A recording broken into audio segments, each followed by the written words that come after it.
What up, what up? Welcome back to the channel. I'm J, and we're locked in. We're at the halfway point of 0 Day on Netflix, and we just locked up Mr. Green. And Mr. Green, if you don't know about him, he goes against everything the government is putting out there, and it's kind of similar to what's going on in real life. But George, he got him locked up, and he wants to know who's the idiot now. And you know, George, he's about to apply that pressure because he needs answers because the president, oh yeah, they got to address all the people. But before we jump into this and break down episode 4 of 0 Day, if you like this conspiracy theory, this thriller, this drama, this trying to figure out what the hell is going on, then 0 Day is probably a show for you. Hit that subscribe button, turn on your notification bell so you get something every time I upload. Make sure you hit that like button. We're on that road to 75,000 subscribers, so I appreciate each and every one of you. But let's jump into it. This is 0 Day, episode 4. There's been a lot of copycats going on, and that usually happens when any major incident goes down. Someone's trying to do or emulate whatever it just happened. Well, there was a bank that got hacked, and now the president is shutting down everything for a whole weekend. Imagine not being able to go to the ATM, not being able to pay your bills online, not able to buy anything from Amazon Prime.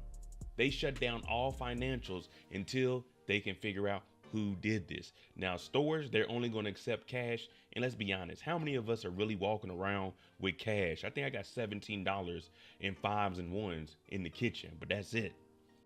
They finally get Evan Green up for questioning. Now, he's thinking it's a joke. He's in here talking about this is good for ratings.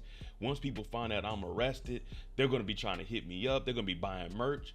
And that's very true. People are definitely going to support you. If I ever get locked up, hopefully you guys support me. My Cash App. Just send whatever you can there, $100 and up.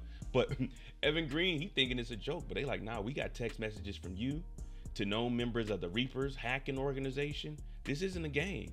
We're here for questions. And remember, they have free reign. There's no warrants needed or anything, so they can take it as far as they want to. Poor Roger, everyone is running around. We see Alex on the phone with the Speaker of the House talking about if the banks don't open back up, it's going to be very bad because people want their money. And there ain't nothing worse than somebody wanting their check. You remember everybody was, oh yeah, we got the $1,000 stimulus. They blew that in a week.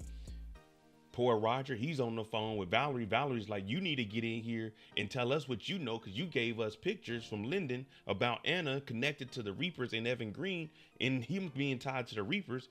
They're talking about 200,000 more National Guards. So everyone's running around with their head cut off because they need to figure out on their end what the hell is going on because there's potentially a riot going on outside. Remember I told you this is getting very, very serious and Evan's thinking it's all a joke? Ratings, selling merch. Oh, when I get out, I'm going to do a show on this. I'm going to tell them how inhumane it was. Well, he has a lawyer, even though they didn't need to give him a lawyer because they got different rules. And his lawyer's like, Evan, listen, you think this is a joke. This is really lawless. They can do whatever the hell they want with you. You're not getting out anytime soon. You're not selling any merch. The more you do, the more pressure they're going to apply. Now, Evan's trying to hold it down because we don't know what all Evan actually knows. But his lawyer's like, dog, you need to take this serious. You remember the top secret program that they stole called Podius? Well, Valerie, she did her research and she found one of the actual scientists, researchers that put this together. Now, everyone else, they're unalive, mysteriously. So he's like, what the hell? How'd you find me? I haven't worked on that in years. And she's like, we need to know what it is. Now, Podius, remember, they told the president it isn't what he thinks it is. It's actually something that plays psychological games on you. It gets into your mind. If it's around you, it'll have you hallucinating. Same thing George is. It'll have you hearing things. Same thing George is. So Valerie, she's getting to the bottom of it, and Podius doesn't have anything to do with the hacking. It could just be used to trick people. They're finally questioning Evan. Now they have Carl in there with him. One thing we know about Carl, cool, calm, collective. Now Evan, he still thinks it's a game. His lawyer didn't get through to him. So he's asking him, where you from? Ethiopia? He's like, nah, Kenya. So now he starts going through all the atrocities that the British did, the Americans did, but he's just talking and he's not talking about anything. You even see George is watching like, nah, I need to go down there and talk to him. We already seen what George did to Eric when he was in there. He thought he was about to just be joking around. And he said, I'm threatening your dad, your son, your girlfriend. George is looking at this. He's like, you know what? We're going to have to take this up a notch for Evan. We get introduced to a new character, Miss Kidder. Now, Kidder, she owns one of the largest technology companies, Panoply, and she's talking about all the arrests that are being made and how the government is wrong. It's kind of like what we see in real life. Facebook, X, Amazon, Google, everybody's bending the knee. Well, she has a lot of money and she's speaking out against the government. And you know, George is just trying to do his job. But if you start speaking up on what he's doing when he's trying to do the right thing, you become a target. You become a suspect. So me and George, we think alike. A lot of people are suspects until we remove them. And Kidder, you're on our board now. Valerie goes to talk to George. She's giving him the symptoms of what Podius actually does. Dizziness. Are you hearing things? Are you seeing things? Are you forgetting things? And he's sitting here and he's trying to deny it because he definitely doesn't want anyone to know that he hears "Who killed Bambi?" all day. So Valerie's just like, we might need to check out on you. You know what I mean? Remember, Sheila, George's wife, already told Valerie to look out for him, even though we know that she didn't want Valerie to be back working with him. But George, you're gonna have to come clean. We need your help. With that being said, Valerie is talking to him about maybe his wife could be getting hit with the Podius also. So he decides to stay in the office, separate himself from everyone, so his wife, she won't come in contact with Podius if they're using it on him at the house. So now he's about to bring a tent and he's just gonna stay in the office and basically be running 24s, wake up in the middle of the night and get back to work. Roger, doing his own research, he found out that the radio, remember he went on the boat with Lyndon? Up front, they had a long range radio. So he has one. And what does he do? He put it on 1140 hertz. And he's hearing people call in. He's seen them on the boat. So now he's writing stuff down. He's not sure what it is. We're going to definitely need someone to decipher this, decode it for us.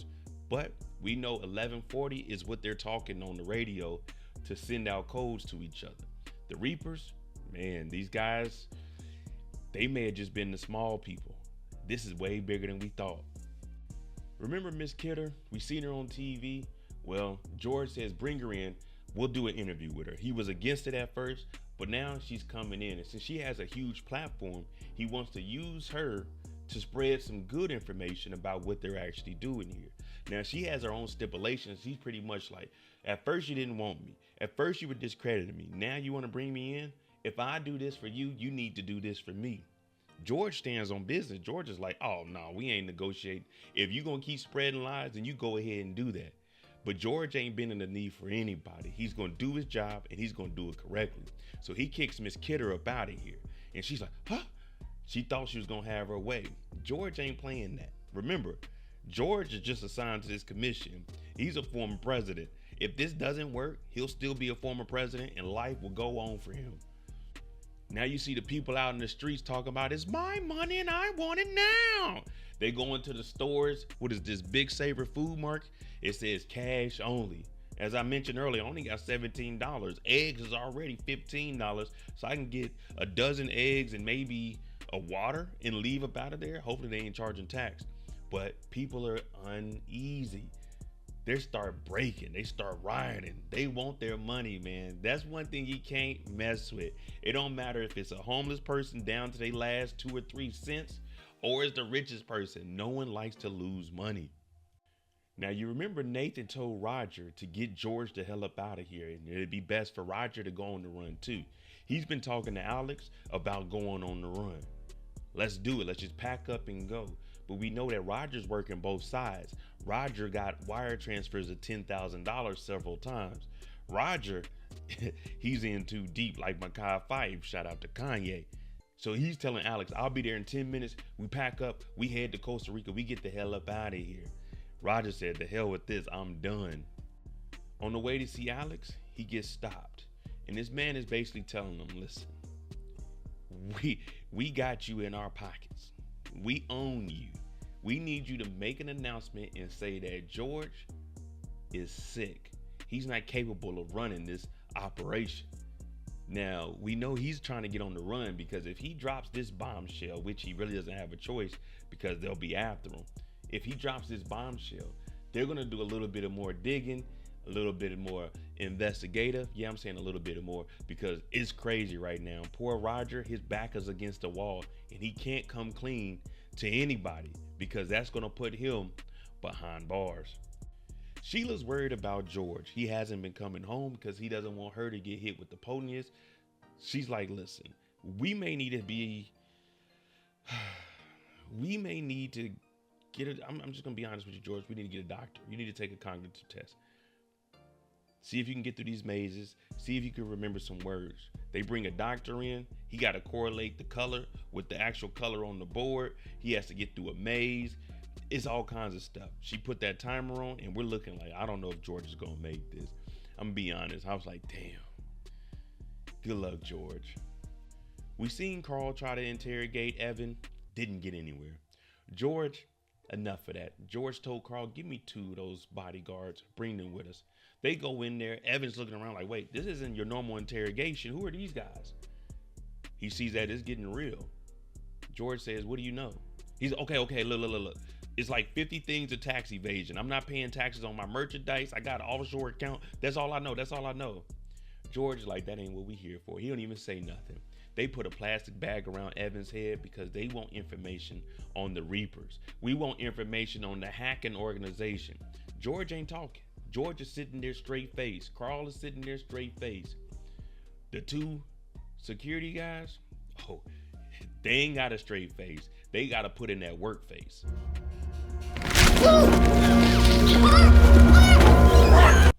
Roger, before he leaves to head back over to Alex's house, he sees Boss's book. Now, we don't know if he took it or not, but he's seen it. And what he's trying to do is get to Alex before any of this information comes out. Because remember, he's supposed to say that George is sick and can't run the 0-day commission. So he's telling her, you remember that information about your ex-boyfriend? Yeah, well, we hacked his phone. And we hacked your phone. And all the stories you're about to hear about me, they true. Everything they say about me is true. I'm in too deep, baby. I done took money. I'm screwed, man. I was working with Lyndon. So Alex is like, what? This whole time she's been trusting you. You've been around her dad. Y'all been intimate. And you've been working behind the scenes. A double agent. Damn, Roger. Now I see why Roger wanted to leave. Poor Roger. All I can say is, poor Roger. He gets home.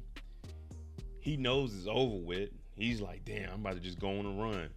Well, some people break into the house, put a needle to his neck. They knock him out. They drag him to the bathroom. And well, they stage his unaliving. Whatever they hit him with numbed his whole body up. They put him in the bathtub and they drowned him. And then they set drugs up all around the room to make it look like he OD'd and drowned. It's no more poor Roger. R.I.P. Roger. The next day, they call up George and tell him to come over here because no one's heard from Roger. Roger's in the tub, and now we see that he done OD'd allegedly. George is having flashbacks, and we find out who killed Bambi. It's a song his son was listening to when he OD'd. So now he's having flashbacks of not being able to tell his son how much he appreciated and loved him. And he was looking at Roger like the son that, he lost. So this is another son to him. Damn. R.I.P. Roger. He was a good guy. He was just playing both sides and got caught up in the game. And now I would say he's in over his head, but the only thing over his head is water. But it turns out Roger did not take the book. I thought he was going to take the book. He didn't. He left it in the drawer. George, he came, he seen it. George got some deodorant in there too. You can never be too protected. But R.I.P. to Roger and George, you're going to have to figure this out on your own. Roger was putting in that work though. All right, there you go. Episode 4. That's the halfway mark. Let me know what you think. Should Roger have left earlier once he got exposed for getting those wire transfers when Lyndon was telling him you need to do this? Or is this just the fate that he had? This is the cards that were dealt and he had to play him out. Let me know what you think about George. Is he going to be able to recover from this? I'm J. Make sure you tune in tomorrow for episode 5. 2 episodes left. If you like this kind of content, hit that like button, hit that subscribe button. Thanks for watching. I'm out. Jimmy on the beat, boy.